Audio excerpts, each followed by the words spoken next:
Hello friends, स्वागत है आपका मेरे यूट्यूब चैनल पे। तो आज हम लोग बात करने वाले लक्स इंडस्ट्री के बारे में। तो चलिए शुरू करते हैं। तो सबसे पहले हम लोग देखेंगे लक्स इंडस्ट्री का मार्केट कैप। तो वो है 3900 के आसपास में। करंट मार्केट प्राइस 1300 है और स्टॉक का जो पी है वो 40 है। हम मानते हैं ये पी थोड़ा हाई है, बट ये पी समय के साथ कम हो जाएगा। और आरओसी जो है वो 13% के आसपास में और आरओई 10%। देन प्रमोटर होल्डिंग हम लोग आते हैं तो वो 74% है और डेप्ट भी 16% के आसपास में डेप्ट टू इक्विटी। और जो कैश के थ्रू डेप्ट है वो 236 है। बैलेंस शीट इसका 2170 करोड़ का है। देन हम लोग आते हैं इस पे सेल्स ग्रोथ पे, तो वो 70.2% है। एंड प्रॉफिट ग्रोथ जो है वो 5 ईयर में 12% है, जो ठीक ठाक माना जाता है। और आरओसी 23% है 5 ईयर का एवरेज। देन आरओई 23% है, जो ठीक है, इतना अच्छा माना जाता है। अभी जो इसका 12% का 13% के आसपास में आरओसी है और आरओई 10% के आसपास में है। तो उसका मेन रीजन है कि रशिया यूक्रेन वॉर के चलते में जो इन्फ्लेशन आया था और जो मिडिल क्लास थे उनको कहीं ना कहीं जॉब खोना पड़ा। आईटी सेक्टर का भी हो सकता है वो एग्जांपल, और बहुत सारे सेक्टर में बहुत लोगों को जॉब खोना पड़ा। और ये जो कंपनी मैन्युफैक्चर करती है वो अंडर गारमेंट्स करती है मैक्सिमम टाइम, मतलब मैक्सिमम प्रोडक्ट इसका अंडर गारमेंट ही रहता है। अगर हम लोग देखें तो लक्स को जी इस सारा इसमें अंडर गारमेंट कंपनी मैनेज करती है। तो इंडिया का जो मिडिल क्लास फैमिली है वो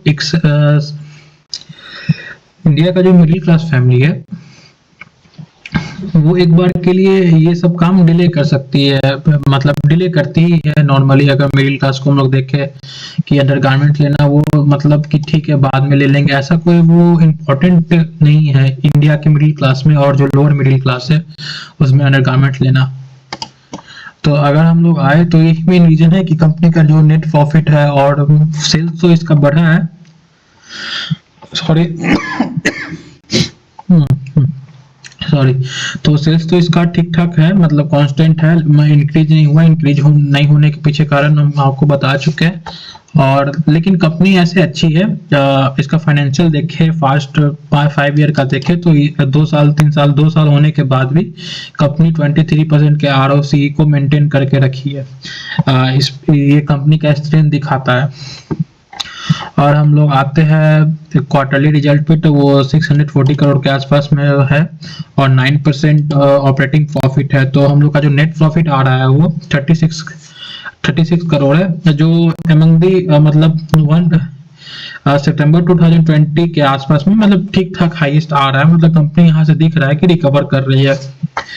और हम लोग इधर जो सेल्स है वो 1000 से इंक्रीज होकर 2334 का हो चुका है, 2334 का हो चुका है, मतलब डबल है।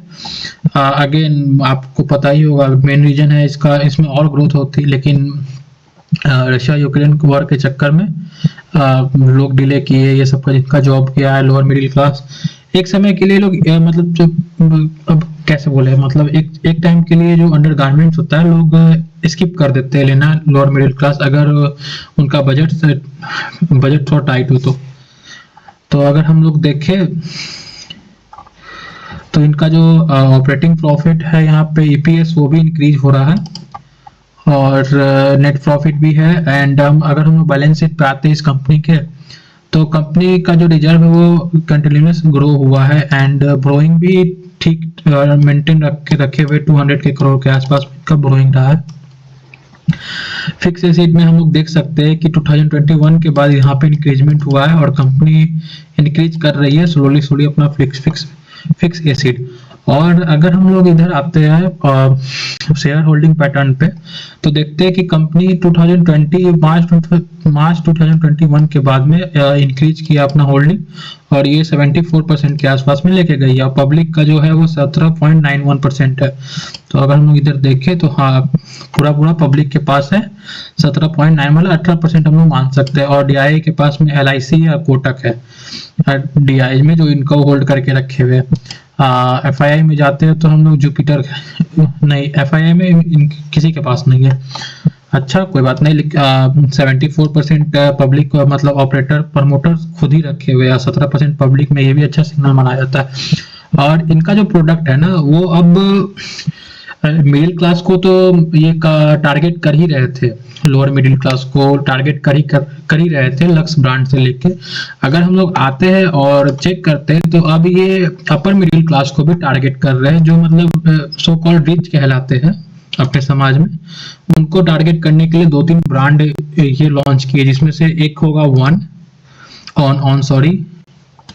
एक ब्रांड ऑन है, जिसमें ये वेस्ट बीफ बॉक्सर शॉर्ट्स, ये टी शर्ट सारा चीज मतलब ठीक ठाक रेंज का जो होता है, नाइट में हाफ पैंट्स, ये सब हुडीज, स्वेटशर्ट हुडीज भी इनका आना है। तो हम लोग यहाँ से कंपनी का देख सकते हैं, कंपनी हर सेक्टर में घुस रही है, मतलब क्लोथिंग के ये जो ऑन ब्रांड है वो हर सेक्टर में है। लोअर भी है इनका, शॉर्ट्स भी है, टी शर्ट भी है, बॉक्सर भी है, तो हर जगह ये जा रहे हैं। और एक हम लोग आते हैं मेन में ही जेन एक्स जो भी बोले, जेन एक्स बोले इसको, तो इसमें भी देखेंगे तो ये भी फुल साइज है, ये भी हर जगह जा रही है कंपनी, हर सेक्टर, मतलब हर क्लोथ के सेक्टर को, मतलब वहाँ हर क्लोथ के सेक्टर को ये टच कर रही है। और ये मतलब मेरे अंदाज से ये जो जेन एक्स ब्रांड है वो 17-16 आई थिंक 14 से लेकर 18-19 साल के लड़कों के लिए होगा ये। एंड अगर हम लोग आते हैं तो 18 अगेन जो उससे ज्यादा एज के है, लाइक 17-18 से लेके 30 के एज तक में जो है उनके लिए 18 ब्रांड को भी इसने लॉन्च किया। और सबसे बड़ी बात है कि इसका जो ब्रांड एम्बेसडर है वो विराट कोहली है। तो यहाँ से हम लोग को पता चलता है कि कंपनी एग्रेसिव ग्रो कर रही है, और जो ब्रांड के ऊपर जो इसका खर्चा है वो ठीक ठाक कर रही है ब्रांड वैल्यू बनाने के ऊपर। अगर हम लोग देखें तो इसमें भी अभी उतना मैक्सिमम उतना रेंज दिख नहीं रहा है हम लोग को, लेकिन हम लोग यहाँ से ऑन से एक देख सकते हैं कि ऑन के पास कितना वैरायटी ऑफ प्रोडक्ट है। तो वहाँ हम लोग एक करना क्या रहता है, बस माल उठाइए, कपड़ा उठाइए, और जो ऑन का टैग है उसको हटा के 18 कर दीजिए, बात खत्म। यही तो करना था। क्वालिटी आई थिंक सबका सेम होगा, ऑन का या 18 का। तो वही ब्रांडिंग करने के बाद प्रोडक्ट पता नहीं चलता। अब हम यहाँ पे ऑन लिख देंगे तो ये ऑन का हो जाएगा ना। उसी तरह कंपनी तो एक ही है, पेरेंट कंपनी तो एक ही है, तो ऐसा प्रोडक्ट में जब तक प्राइस में बहुत बड़ा डिफरेंस नहीं होगा तब तक हम लोग को यहाँ पे दिखने वाला नहीं है प्रोडक्ट में कोई इशू, या प्रोडक्ट में जैसे कि ऑन का अच्छा हो गया और 18 का खराब है, वो सब नहीं दिखने वाला है। तो हम लोग मान सकते हैं कि ये जो 18 है, कंक्लूजन पे आ रहे हैं 18 के कि ये जो अभी 3 सेक्टर में है, ये कंपनी अभी प्रोडक्ट अपना निकाल रही है 3 टाइप की, वो इंक्रीज होके शॉर्ट्स में भी आएंगे, टी शर्ट में भी आएंगे, हर चीज में आएंगे जो मतलब पॉसिबल है मेन के लिए। और फीमेल को भी टारगेट कर रही है ये कंपनी लायरा से। तो लायरा में हम लोग देख सकते हैं एक वाइड रेंज ऑफ वैरायटी में ये प्रोडक्ट निकाली हुई है अपना। और अकॉर्डिंग टू गर्ल्स इनके लिए मतलब ये जो लायरा कंपनी है वो ट्रस्टेबल है, और इनके पास कहीं ना कहीं ब्रांडिंग का भी, प्राइसिंग पावर भी है ब्रांड को लेके, हम लोग देख सकते हैं। तो प्राइसिंग पावर भी है ब्रांड को लेकर तो लायरा में। तो हम लोग यहाँ से एक इसको 18 और ऑन में भी देख सकते हैं कि वहां भी कंपनी कहीं ना कहीं प्राइसिंग पावर मेंटेन करना चाह रही है और लाना चाह रही है। उसके लिए कंपनी जो है अगर हम लोग देखें यहाँ पे तो 16 ब्रांड ओन कर रही है अभी।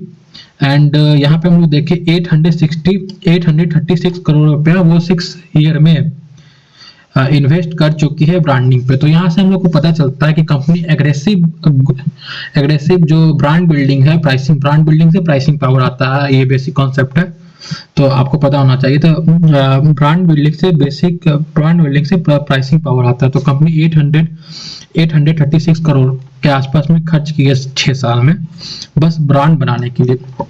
और हम लोग जानते हैं, अगर हम लोग यहाँ पे पेज इंडस्ट्री देखें तो पेज इंडस्ट्री का भी वही हाल है कि जॉकी यहाँ पे बनती है, और जॉकी है तो अब ये जॉकी इंटरनेशनल ब्रांड है, इंडिया की नहीं है, ये यूएस की। अब वहां से ये पेज इंडस्ट्री टेंडर लेके यहाँ पे माल बेचता है, तो उसका जो मार्केट कैपिटलाइजेशन है वो 41,000 है, और स्टॉक का पी कितना 80 है। आरओसी यहाँ पे हम लोग देखते हैं 58 है। तो आफ्टर ब्रांड बनने के बाद इंडिया में ये, तो जो यहाँ पर लक्स का है वो भी यहाँ पे आरओसी 53-58 के आसपास में हो सकता है। जो एक्सपेंस अभी मतलब हम लोग को दिख रहा है एक बार ब्रांड वैल्यू बनने के बाद, ये एटलीस्ट 30-40% हमको दिखता है। और जो स्टॉक पी है वो भी 80 था पेज इंडस्ट्री में, और यहाँ पे 40 है। तो यहाँ से पता चलता है जो इंडस्ट्री पी है वो थोड़ा अपर साइड है इसमें। अब इसमें अपर साइड होने का रीजन क्या है, क्योंकि ये सेफ माना जाता है, कपड़ा लोग पहनना छोड़ने वाले नहीं है। इसी तरह जो हम लोग का एफएमसीजी सेक्टर है, हिंदुस्तान यूनिलीवर, नेस्ले, ये सब थोड़ा अपर पी में चलता है, क्योंकि ये सब सामान किसी को नहीं छोड़ना है। कल कुछ भी हो जाए, लोग को आटा लेना है, लोग को पेस्ट से मुंह धोना है, कोलगेट से मुंह धोना है, सॉरी कोलगेट से ब्रश करना है, तो वो सब करेंगे ही। तो उसमें कोई जो नहीं होने वाला है, लोगों को नहाना है, बात लेना है, तो उसमें सोप और शैम्पू का यूज होगा ही। तो ये सब जो स्टॉक है ये थोड़ा हाई पी पे चलते हैं, क्योंकि इन लोग को बिजनेस सिक्योरिटी रहता है ना। हम लोग देख लिए है थोड़ा इधर प्रोडक्ट के बारे में, और किड्स के भी सेक्टर में, मतलब मैक्सिमम टू मैक्सिमम सारे जनरेशन को ही ये टारगेट कर रहे हैं। लक्स तो है ही इनका। लक्स अगर आप यूज किए होंगे तो अच्छा ब्रांड माना जाता है लक्स, और टिकाऊ भी होता है according to middle class company. इसका जो ब्रांड है वो चलता भी है, लक्स का जो कपड़ा आता है। अगर हम लोग यहाँ पे आते हैं टेक्निकल चार्ट पे कि टेक्निकल चार्ट क्या कहता है, हम लोग फाइनेंशियल देख ली, कंपनी के वेबसाइट पे जाके उसका प्रोडक्ट देख चुके हैं, फंडामेंटल भी डिस्कस कर चुके हैं। फंडामेंटल में अभी थोड़ा कमजोरी है, बट ये समय के साथ सही हो जाएगा। आफ्टर इंडिया का पर कैपिटा इनकम इंक्रीज होगा, तो ये जो लायरा और ऑन है 18 है वो भी। अगर हम लोग यहाँ पे एक बार आते हैं, फ्लिपकार्ट पे सर्च करते हैं,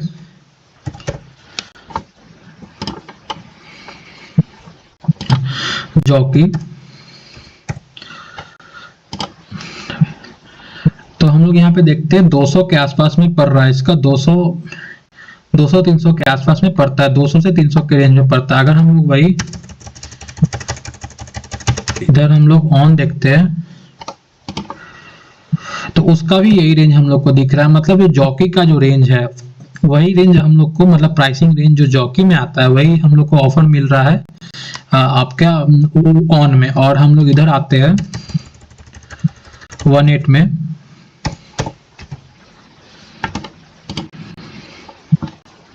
वन एट का भी वही कहानी है कि उसका भी जब विराट कोहली अति कर रहे हैं तो मतलब उसका प्रमोशन कर रहे थे, इनका भी वही रेंज है। मतलब जो जॉकी जिस प्राइस पे अपना अंडर गारमेंट्स बेचती है वही रेंज आपको यहाँ पर हम लोग को दिख रहा है लक्स के 18 और ऑन में। तो यहाँ से हम लोग एक जो कंक्लूजन निकाल सकते हैं इस बात का कि कंपनी का जो विजन है वो जॉकी को compete करना है इंडियन मार्केट में। समय के साथ हो जाएगी। इन मार्केट इंडिया का इतना बड़ा है कि मोनोपोली हो नहीं सकता, और मोनोपोली करना बहुत मुश्किल है, और 3-4 प्लेयर, बड़े बड़े प्लेयर आराम से अपना अपना मार्केट शेयर इंजॉय कर सकते हैं। लाइक हम लोग ये बहुत चीज में देख सकते हैं, जैसे कि एशियन पेंट है पेंट सेक्टर में, एंड बर्जर है, और हम लोग इधर आ जाते हैं टेलीकॉम सेक्टर में तो जियो है, एयरटेल है, एंड आइडिया, सब अपना अपना मार्केट शेयर एंजॉय कर रहे हैं। तो यही चीज हम लोग को यहाँ भी दिख रही है। हम लोग टेक्निकल पे आते हैं तो स्टॉक जो है वो 4500 के आसपास का, 4600 के आसपास का जो हाई बनाया था वहां से गिर के 1300 के आसपास में ट्रेड करा। तो जो हम लोग बोल सकते हैं कि जो यहाँ पे मतलब गिरावट हुई है ऑपरेटिंग प्रॉफिट में यहाँ पर रशिया यूक्रेन के कारण, तो यहाँ पे ऑलरेडी चार्ट पे वो हम लोग को दिख चुका है कि गिरावट मतलब जो असर होना चाहिए चार्ट पे वो अकॉर्डिंग टू दिख चुका है। और जो कंपनी ट्रेड कर रही है वो अभी 2017 के लेवल पे 17 के लेवल पे ट्रेड कर रही है, जो इसका लास्ट है। तो अगर हम लोग यहाँ पे कुछ नहीं करे, इसको लेके रखते, और जो यहाँ पे वॉल्यूम स्पाइक हम लोग देख रहे हैं, बड़ा बड़ा वॉल्यूम, वो भी एक मेन रीजन है कि यहाँ पे एक्यूमुलेशन हो रहा है और स्टॉक को पंप किया जा रहा है। अगेन हम लोग यहाँ पे देखें तो इसका 4000 करोड़ के आसपास में मार्केट कैप है, जो छोटी स्मॉल साइज कंपनी है। और यहाँ पे एक हिडन पैटर्न बनता है मार्केट में, जो हम लोग इसे बोलते हैं फ्लैट पैटर्न। फ्लैट पैटर्न बहुत ही मुश्किल होता है देखना, क्योंकि पता नहीं चलता है ना आपको। आंख एकदम स्क्रीन पे रख के और मार देखना पड़ता है फ्लैट पैटर्न को। हल्का सा भी आपका नजर हटा तो वो फ्लैट पैटर्न नहीं दिखेगा जो यहाँ पे बन रहा है। ये एक फ्लैट पैटर्न है और कंपनी पिछले 15 दिन से इसी रेंज में ट्रेड कर रही है। और इसका मतलब अब हम इसका बैक टेस्ट करते हैं कि सही में ये काम करती है कि नहीं। तो आइए हम इसी स्टॉक में एक बार चेक करके दिखाते हैं आपको कि जो फ्लैट पैटर्न है ये गूगल पे नहीं मिलेगा आपको। तो आपको यहीं पे देखना पड़ेगा और ये जो फ्लैट पैटर्न है वो काम करता है कि नहीं, हम लोग यहाँ पे चेक करते हैं। तो इधर एक फ्लैट पैटर्न बन रहा है, ये एक फ्लैट पैटर्न है। उसके बाद मार्केट ब्रेकआउट लेके स्पाइक वॉल्यूम के साथ अच्छा खासा मूवमेंट दिया 26-25% के आसपास में। देन इधर हम लोग देख सकते हैं कोई फ्लैट पैटर्न नहीं है। इधर एक बना फ्लैट पैटर्न लेकिन ब्रेकडाउन दे दिया। ये यहाँ भी हम लोग ले सकते हैं, लेकिन स्टॉक डाउन ट्रेंड में था तो हम लोग को मैक्सिमम कितना लॉस होता है यहाँ पे अगर हम लोग लेते फ्लैट पैटर्न। तो 27% 30% इसमें इट्स नॉर्मल। अब वहाँ के बाद हम लोग यहाँ पे एवरेज भी तो कर सकते हैं। आप मेरा अगर वीडियो देखते हैं तो हम कभी भी नहीं बोलते कि 2% से ज़्यादा एक स्टॉक में इन्वेस्ट करिए। अगर हम 2% इन्वेस्ट करते हैं 30% ये डाउन होता है तो मेरे जो ओवरऑल पोर्टफोलियो में 1% का भी जो आता है चेंज वो भी नहीं दिखेगा।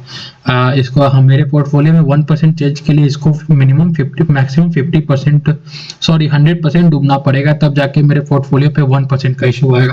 तो रिस्क है ही नहीं, रिस्क इसमें है ही नहीं। तो हम लोग यहाँ पे एवरेज करके आफ्टर 30% हम तो अगर डाउन ट्रेंड लेने के बाद कोई स्टॉक नीचे चला जाता है तो उस जब तक वो 30-40% आपके बाइंग प्राइस से नीचे नहीं जाए वहां पे एवरेज नहीं करिए। अगर वो 40 कंपनी याद रखिएगा ये करने से पहले कंपनी का बिजनेस में कोई चेंज नहीं होना चाहिए और कंपनी लॉस में नहीं होनी चाहिए। आप मेरा वीडियो देख रहे होंगे बहुत दिन से, तो हम कभी भी ऐसा कंपनी डिस्कस नहीं करते हैं जो लॉस मेकिंग हो। तो हम लोग इस केस में 40% to 50% डाउन जाने पे एवरेज कर सकते हैं, अमाउंट अपना डबल कर सकते हैं।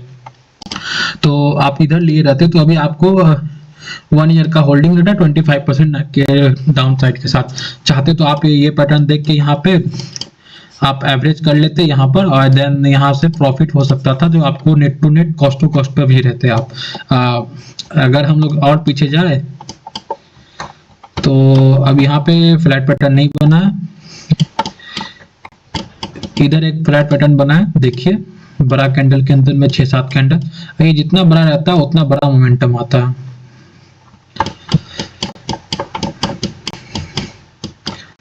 और हम पीछे जाए तो ये एक फ्लैट पैटर्न दिख रहा है हमको,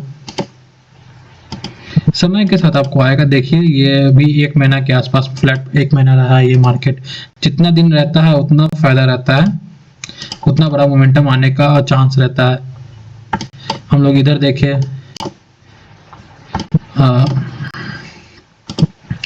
तो ये भी एक फ्लैट पैटर्न है जो ब्रेकडाउन देख के मार्केट ऊपर जा रहा है। तो ये स्टॉक फ्लैट पैटर्न बना के इसका ऊपर जाना इसका नेचर है, हम लोग यहाँ से देख सकते हैं। एक ये भी फ्लैट पैटर्न बना, तो जहां जहां ये फ्लैट पैटर्न बन रहा है ये ऊपर जा रही है कंपनी। तो यहाँ पे भी फ्लैट पैटर्न बन रहा है और फ्लैट पैटर्न बनने के कारण जो इसका फर्स्ट टारगेट आ रही है अपसाइड की तरफ वो ये लेवल आ रहा है जहां से ये भी गिरना स्टार्ट किया है 1700 के आसपास। देन हम लोग यहाँ पे मार्क्स कर सकते हैं ये वाला स्टॉक, ये लेवल। अगर ये लेवल टूट जाती है 2100 का तो ये स्टॉक डायरेक्ट ऊपर जा सकता है यहाँ तक पे। तो अगर हम लोग 3 ईयर 4 ईयर का पोजिशनल बनाते हैं इस स्टॉक में, 3 ईयर के आसपास में बनाते हैं कि चलो 3 ईयर स्टॉक को होल्ड करते हैं और हम इसको बेचेंगे 4600 पे, तो यहाँ से हम लोग प्रॉफिट देख सकते हैं। अभी तो शॉर्ट टर्म पे हम लोग 30% के आसपास में 67%, और जो हम लोग अपसाइड देखें तो 257% के आसपास में गेन इसका आ रहा है। तो अगर हम लोग 3 ईयर होल्ड करते हैं, 3 ईयर में पैसा 2.5 गुना होता है तो बहुत अच्छा इनकम है, ये बहुत अच्छा रिटर्न बनाया जाता है। 3 ईयर में जो इसका इशू है वो भी सॉल्व हो जाएगा, और जो इसका जो ब्रांड का इशू आ रहा है कि ये कंपनी ब्रांड बनाना चाह रही है तो 3 ईयर में वो भी हो जाएगा। कंपनी का जो 18 है ऑन है और लायरा तो ऑलरेडी ब्रांड है विमल में, और ये सब भी आपका जो 18 और ऑन ये भी ब्रांड बन जाएगी। और आरओसी भी देख सकते हैं, इतना डाउनफॉल होने के बाद भी इसका 23% का आरओसी है। मतलब हम लोग यहाँ से एक बार गेस करते क्या हम बोलना चाह रहे। कंपनी पिछले 2 साल से 9%, मतलब इनका जो प्रॉफिट है वो ऑपरेटिंग प्रॉफिट वो हाफ हो चुका है, उसके बाद भी 23% का एवरेज निकाल के दे रहे हैं। मतलब एक टाइम पे ये 20-25% का आरओसी देते थे, उससे ऊपर देते थे, 30-40% का आरओसी देते थे ये, तब जाके इनका आरओसी जो 5 ईयर का एवरेज गिरने के बाद भी 28 आ रहा है। मतलब मिनिमम 30% तो कहीं नहीं गया इसका आरओसी। अगर ये कंपनी धीरे धीरे ये रिकवर कर लेती है, और बिजनेस में ऐसा कोई नहीं है, इतना होने के बाद ये कंपनी लॉस नहीं कर रही थी। यहाँ से प्राइसिंग पावर ही हम लोग को पता चलता है। अगेन ये मेरी तरफ से कोई रिकमेंडेशन नहीं है बाय या सेल करने का। आप अपना ड्यू डिलिजेंस करके और अपने फाइनेंशियल एडवाइजर से पूछ के ही इस कंपनी में ट्रेड करिएगा। और आज के लिए इतना ही काफी है, मिलते हैं अपने अगले वीडियो में। थैंक्स।